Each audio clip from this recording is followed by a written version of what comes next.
I never thought I'd be the guy to catch my wife cheating. I always thought my marriage with Jenna was solid.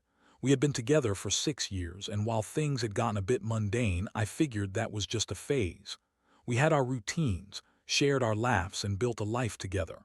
But about 6 months ago, I started noticing a shift. Something felt off, but I couldn't put my finger on it. It started with little things. Jenna would come home a bit later than usual from her job at the marketing agency. She'd brush it off, saying she was stuck in meetings or caught in traffic. I believed her. After all, we both worked hard. But then the little signs started to add up. She became less interested in our weekend plans and started spending more time on her phone, often texting or scrolling through social media with a smirk that I'd never seen before. I tried to ignore it, convincing myself I was being paranoid.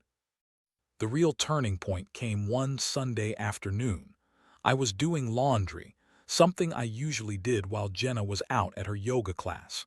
As I sorted through the clothes, something caught my eye, a shirt that definitely wasn't mine. It was a sheer lacy number which made my skin crawl. I initially thought it might be a mistake from the thrift store, but it had a price tag still attached with a brand that didn't look like something Jenna would wear. My heart sank. When Jenna got home, I held up the shirt, trying to mask my growing anger. "Hey, I found this in the laundry. What's up with it?" I asked, my voice steady but my hands trembling. She took one look and laughed, brushing it off. "Oh, that total thrift store mix-up. I must have accidentally grabbed it when I was donating my old clothes." The guilt in her eyes was palpable, but I wanted to believe her. I wanted to believe my wife would never cheat on me. So I let it slide, dismissing it as a coincidence. But as the days passed, the unease only grew. Jenna's behavior was becoming more erratic. She started dressing differently, dressing up even when we weren't going anywhere special.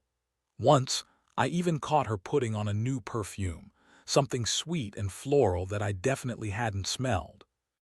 Before, I tried asking about it and she laughed it off as a little pick-me-up.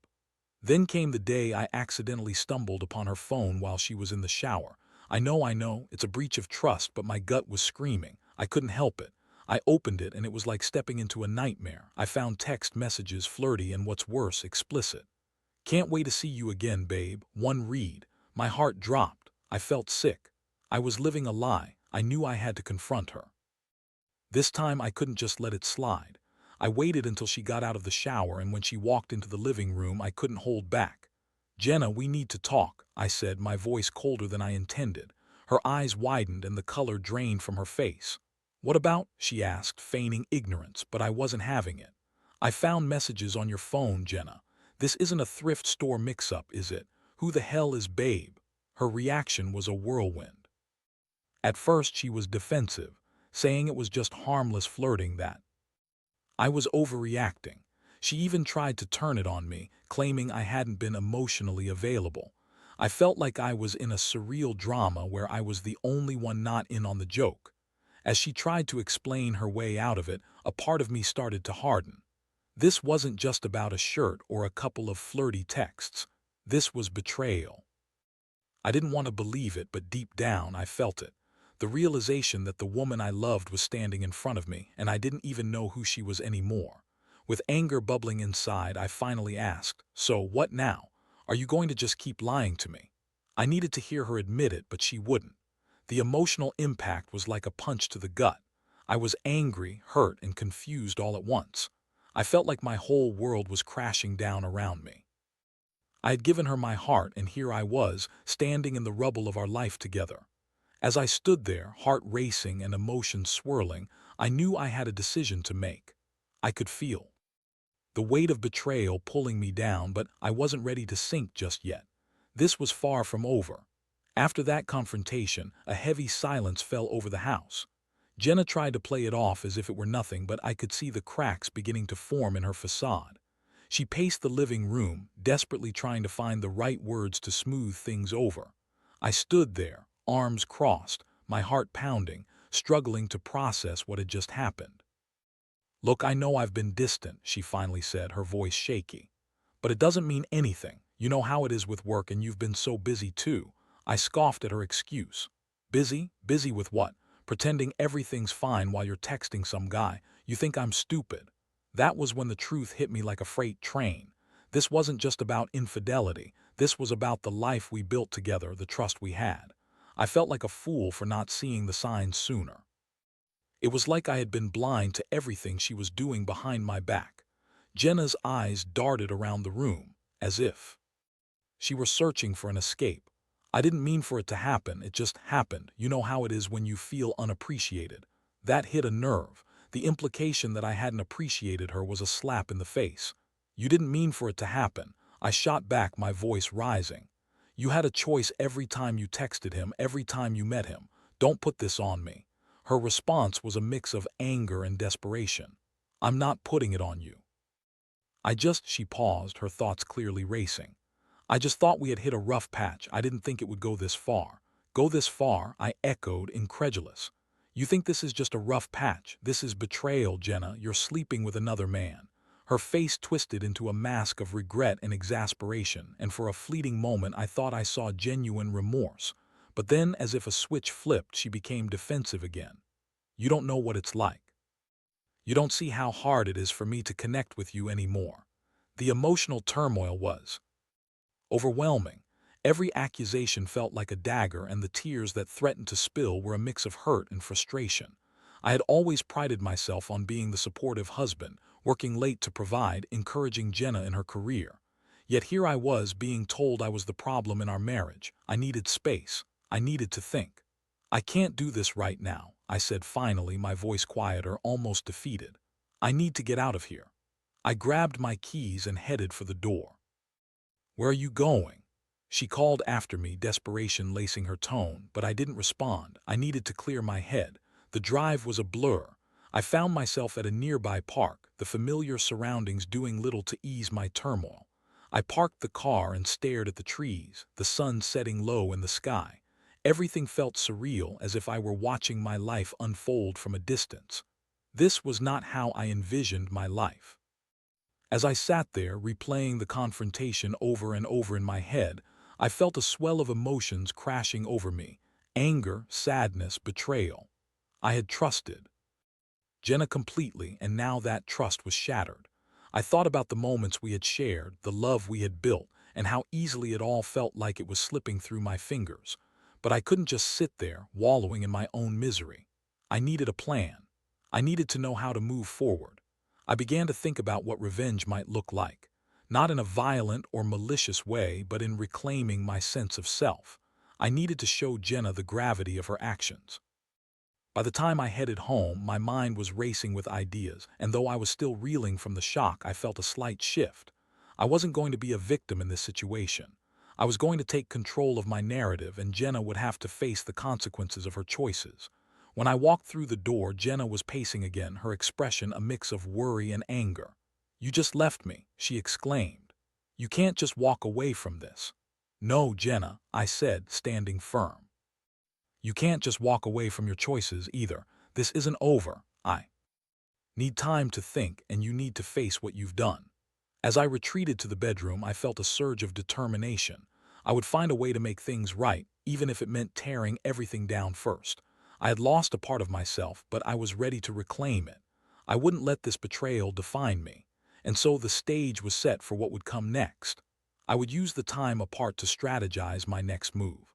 I was no longer the blind husband who trusted without question. I was going to make her understand the weight of her betrayal, and that was only the beginning. The following days were a blur of tension and uncertainty.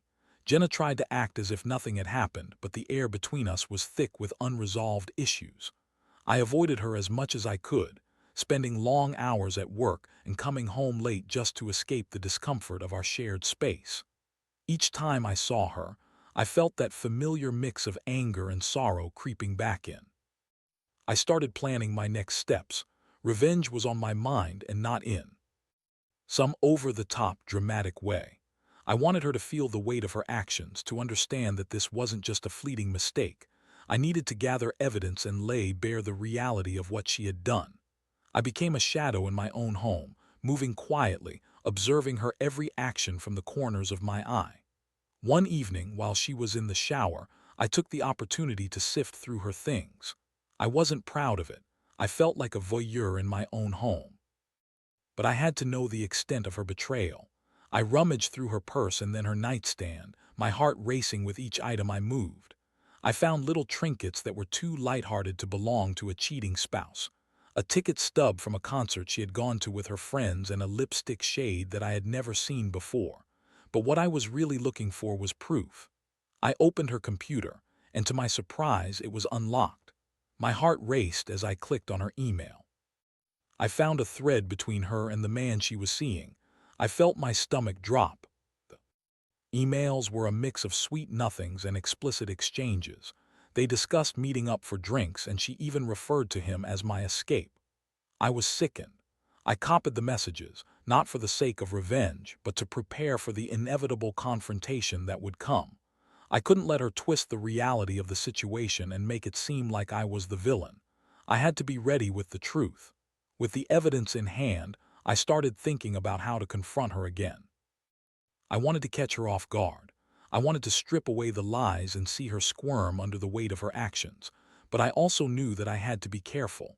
I wanted my revenge to be effective but not destructive.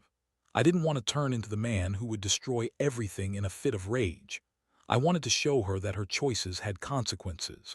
The following weekend, I decided to put my plan into action. I invited her out for dinner to a restaurant we used to frequent. I chose a quieter place, somewhere that would allow for a private conversation. As we sat down, Jenna seemed to sense the tension, but she didn't know the storm brewing beneath my calm exterior. I maintained a facade of normalcy, even cracking a few jokes to ease her into a sense of comfort. But inside, I was trembling with anticipation. After we ordered, I finally spoke up. "Jenna, I'd like to talk about what's been happening between us." Her expression changed instantly, and I could see the gears turning in her head. "What do you mean?" she asked, feigning innocence. I took a deep breath, gathering my resolve. "I know about the emails and I know about your friend. I found the messages." Her face went pale, and for a moment I thought I saw panic flash in her eyes. "What are you talking about?" She stammered, but I could see the cracks beginning to show. I pulled out my phone and opened the email thread, letting her read it for herself. I felt a rush of satisfaction as her eyes scanned the words, the color draining from her face. "You have to believe me, it's not what it looks like." She finally blurted out, but the desperation in her voice was palpable. "What is it then, Jenna? Because it looks pretty clear to me. You're betraying me, you've been lying, and now you're trying to play the victim." I watched her as she tried to collect herself, her initial shock giving way to anger. "You invaded my privacy. You went through my things. How could you do that? Don't turn this around on me." I snapped, my voice rising. "You're the one who decided to betray our marriage. You're the one who thought you could get away with it." I could see her trying to formulate an argument, but there was no denying the emails. They were evidence of her betrayal, and she couldn't twist that into something else. Her defenses were crumbling, and I felt a sense of power I hadn't experienced in days. "I never meant to hurt you, she began, but I cut her off. "Just what? Wanted to feel appreciated. You had no right to do this. You could have talked to me instead of going behind my back." The anger in her eyes began to fade, replaced by a look of regret. "I know I messed up, but please, let's try to work on this. I love you." Her plea hung in the air between us, and for a moment I felt a twinge of the love I used to have for her. But it was overshadowed by the betrayal. Love isn't enough when you've broken trust, Jenna. You need to understand that. As we sat there, I realized I had a decision to make. I could either choose to forgive her and try to rebuild, or I could stand firm on my boundaries and walk away. The choice felt monumental, but in that moment, I knew I couldn't go back to the way things were. I needed time to decide, and I needed her to understand the gravity of her actions. We left the restaurant in silence, the weight of our situation hanging heavily in the air. I felt a rush of emotions, but among them was a strange sense of clarity. This wasn't just about revenge. This was about reclaiming my life and my happiness. I was no longer going to be her fallback, her escape. I was done being the guy who accepted the bare minimum.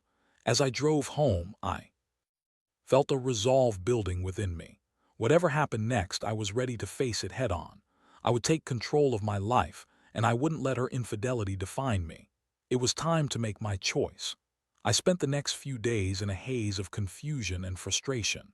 After our confrontation at the restaurant, I couldn't shake the feeling of betrayal that clung to me like a second skin. Jenna's pleas echoed in my mind, and I wrestled with the idea of forgiveness. Did I love her enough to try to fix our marriage, or had she shattered the trust between us beyond repair? I needed to clear my mind, so I decided to reach out to my brother, Mark. We had always been close, and I figured he'd have some sound advice. When I told him everything, he listened intently, his expressions shifting from shock to concern as I laid out the timeline of events. "Dude, I can't believe she would do this to you," he said, shaking his head. "You deserve better. You've always been there for her." "I thought so," I replied, frustration simmering just beneath the surface.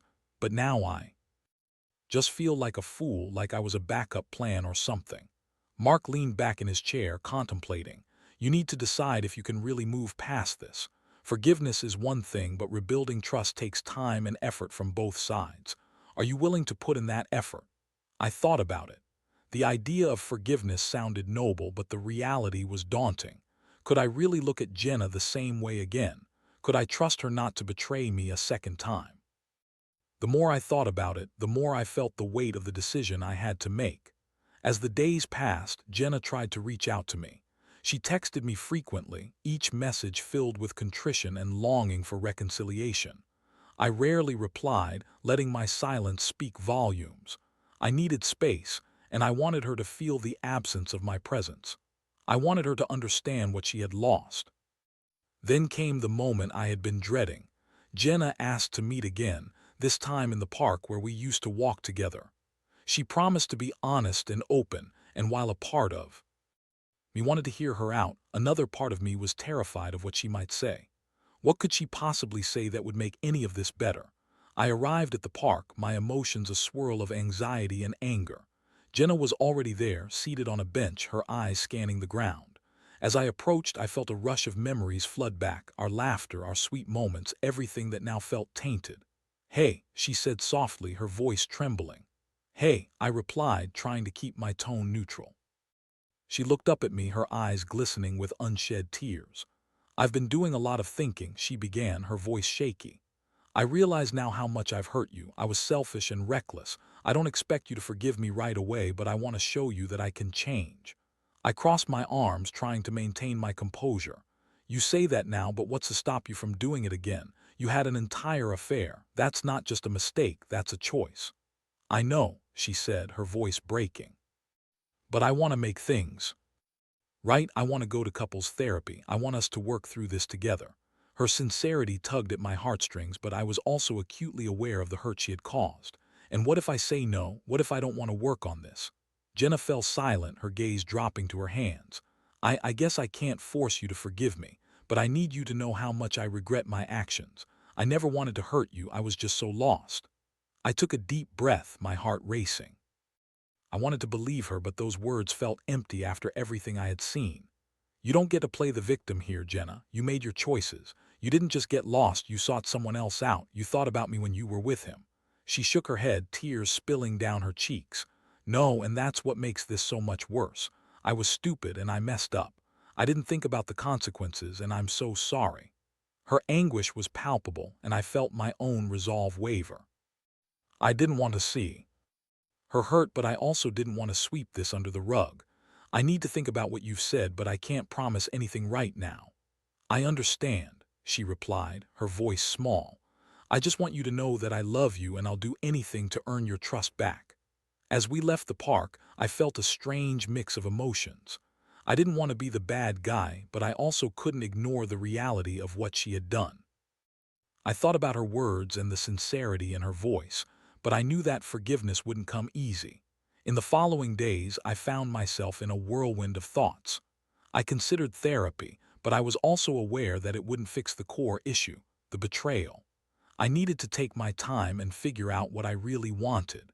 During this period of reflection, I also reached out to a lawyer just to understand my options. I didn't want to jump into any decisions, but I needed to know what my rights were. It felt strange to be thinking about separation, but the thought of living with the betrayal long-term was unbearable. I also sought support in my close friends. They rallied around me, offering advice and empathy. They reminded me that my feelings were valid and that I didn't have to rush into any decisions. I felt like I was caught in a storm, but with their support, I began to find my footing again. In the end, I realized that this was my journey, and I had to navigate it on my terms. Whether that meant reconciliation or separation, I needed to prioritize my own well-being. Jenna had made her choices, and now it was time for me to make mine. The emotional journey was far from over, but I felt a renewed sense of purpose. I would take my time, gather my thoughts, and when the moment came, I would be ready to face whatever decision lay ahead. The path wouldn't be easy, but at least I was no longer wandering aimlessly. I was reclaiming my life, one step at a time. After several weeks of emotional turmoil and reflection, I finally decided it was time to confront Jenna again.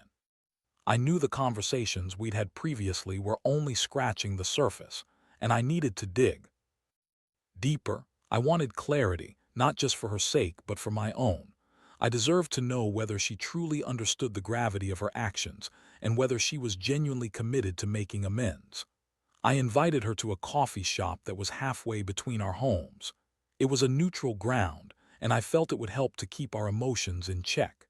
As I sat there, waiting for her to arrive, I felt a mix of anxiety and anticipation. The weight of our previous conversations hung heavily on my mind, and I still wasn't sure what the outcome would be. When Jenna walked in, her eyes met mine, and I could see the hope in her expression. She approached me cautiously, sitting down with an air of uncertainty. "Thanks for meeting me," she said, her voice soft. "Yeah, well, we need to talk," I replied, cutting to the chase. I wanted to avoid small talk. We had too much at stake. Jenna nodded, her expression turning serious. "I've been thinking about everything you said. I know I hurt you, and I've had time to reflect on my actions. I want to be completely honest with you." "Today, okay," I replied, leaning forward, ready to hear her out. "Let's start with why you felt the need to cheat on me in the first place. I need to understand what led you to that point." She took a deep breath, her hands trembling slightly as she fidgeted with her coffee cup. "I think I got caught up in my own insecurities. I felt neglected and unappreciated. Rather than talking to you about it, I ran away from our problems. I was looking for validation, and I found it in someone else." I listened intently, trying to separate the sincerity from the excuses. "But you knew what you were doing was wrong, right? You didn't care about the consequences." Her eyes filled with tears, and she nodded. "I didn't think about the consequences until it was too late. I got caught up in the thrill of it all. But I know that's no excuse. I was selfish, and I never wanted to hurt you. I was just lost." As she spoke, I felt a mix of empathy and anger.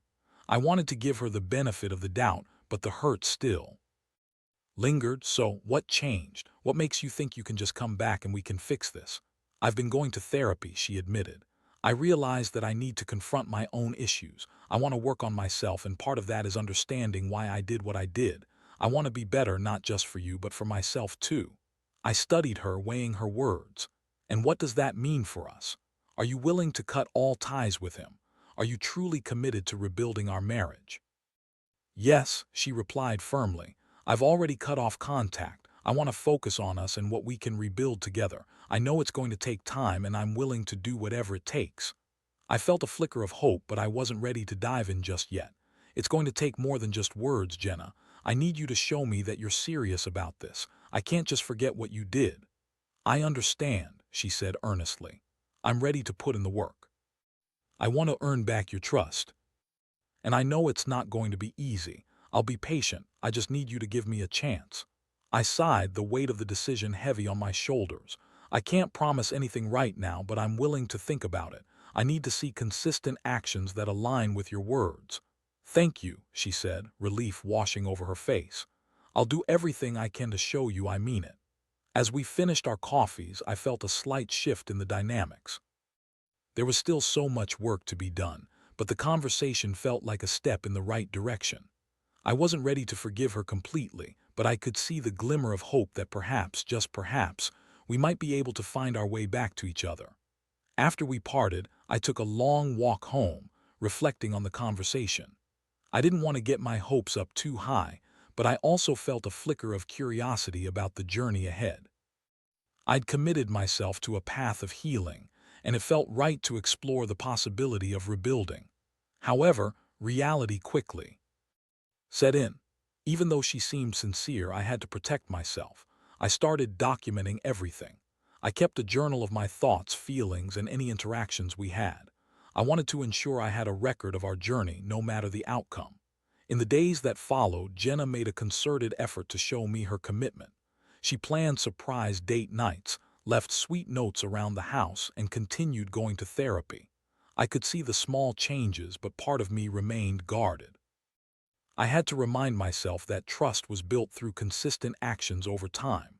But then, just as I was beginning to believe in the possibility of healing, a bombshell hit. One afternoon, I received an anonymous message on social media. It was a screenshot of an ongoing conversation between Jenna and the other man, showing that they had been in contact again, even after she promised to cut ties. My heart raced. I felt the anger rise within me again, and this time it was accompanied by a sense of betrayal that was even deeper than before. I couldn't believe she had lied to me again. The hope I had felt began to crumble as I stared at the evidence. I knew what I had to do next. I needed to confront her again, but this time it would be different. I wasn't going to give her a chance to weasel her way out of it. I was done with the games. This time, I would lay it all out on the table and demand the truth. I would let her know that I wouldn't tolerate any more deceit. As I prepared for the confrontation, I felt a mix of bitterness and resolve. I wouldn't be the victim in this story anymore. I would take control, no matter the consequences. It was time to face the truth once and for all. That evening, I paced around my apartment, the weight of the message buzzing in my mind like a swarm of bees. I felt the anger and betrayal coiling in my gut, and I knew I had to address it head on. I couldn't let this go. I couldn't pretend like everything was okay when it clearly was. As the clock ticked closer to the hour I had asked Jenna to come over, my heart raced. I set up my phone on the table, getting ready to record the conversation. If she wanted to lie again, I wanted to have proof of it, not for revenge, but for clarity. I needed to know where I stood. When she arrived, I could see the nervousness in her eyes, but I didn't soften my demeanor. I was done with the pleasantries. "Jenna, we need to talk," I said firmly as I gestured for her to sit down. "Is everything okay?" she asked, her voice shaky. "No, everything is not okay," I shot back. I pulled my phone out and handed it to her. "I got this message today." I watched as her face fell, the color draining from her cheeks as she scrolled through the screenshot. "I can explain," she exclaimed, but I cut her off. "Explain what? That you've been talking to him again after promising me you would. This is just a repeat of everything. You say you want to change, but your actions tell a different story." Her eyes widened, and I could see the realization wash over her. It wasn't like that. "I thought we were doing better and I got scared. I didn't mean to." "Reach out, scared," I echoed incredulously. "You think that's an excuse? You're still making excuses. You promised me you would cut ties and now you're back to your old ways. How can I trust you?" At that moment, I could see her confidence crumble as she gripped the edge of the table. "I'm so sorry," she whispered, tears spilling down her cheeks. "I thought I could manage it, but it was too hard. I know I messed up and I'm scared of losing you. I'm so sorry." "Sorry doesn't cut it anymore, Jenna," I said, my voice rising with each word. "You've broken my trust time and again. I gave you a chance to prove yourself and you threw it away. This isn't just something we can sweep under the rug." Her sobs echoed in the small room and I felt a twinge of sympathy, but I pushed it aside. I couldn't let emotions cloud my judgment anymore. I have to be honest with myself. This doesn't feel like love anymore. It feels like a betrayal that I can't overlook. "What are you saying?" she asked, her voice small, as if she could barely grasp the weight of the words. "I'm saying this isn't working," I replied, my voice steadier now. "I'm done pretending that we can just fix this. You need to take a step back and think about what you truly want. I can't keep putting myself through this emotional roller coaster. I need to prioritize my own well-being." I could see the panic in her eyes. "Please don't say that. I can change. I just need more time. I'll do better, I promise." But I was already resolute. "You've had your chances, Jenna. I've been patient, but this is the end of the line for me. I can't keep fighting for a relationship where I don't feel valued and respected. I deserve better than that." I stood up and began to gather my things. "I think it's best if we take some time apart. I need to figure out what I want. This relationship isn't healthy for me right now." She reached out, grabbing my arm. Please don't leave. I'll do anything. I'll go to therapy. I'll work on myself, I swear. I shook my head, pulling away. It's too late for promises. Jenna, you need to understand the weight of your actions, and I need to be away from this to really think. With that, I walked to the door, pausing before I opened it. I hope you find what you're looking for, but I can't be a part of this anymore. I wish you the best, but I need to focus on myself now. As I opened the door, I took one last look at the woman I once loved. The tears streaming down her face mirrored the pain I felt inside, but I steeled myself. I couldn't fall for the heartbreak again. I stepped out into the cool night air, feeling both liberated and hollow. In the weeks that followed, I focused on rebuilding my life. I surrounded myself with supportive friends and threw myself into work. I started to rediscover parts of myself that I had neglected during our relationship. I took up new hobbies, began exercising regularly, and even started volunteering at a local shelter. With each passing day, the weight of the betrayal lifted a little more, and I began to feel hopeful about my future. The emotional scars would take time to heal, but I was learning to trust myself again. I realized that my worth wasn't defined by someone else's choices. I also reflected on what I could learn from this experience. I learned the importance of self-love, of setting boundaries, and of never settling for less than I deserved. I understood that trust is fragile and vital, and once it's broken, it takes immense effort to rebuild, often beyond what a relationship can withstand. In the end, I came to terms with my decision. I wasn't just moving away from a relationship. I was moving toward a new chapter in my life, one where I would prioritize my happiness and well-being. And as I looked toward the horizon, I felt a renewed sense of hope and possibility. It was time to embrace the future and all that it had to offer.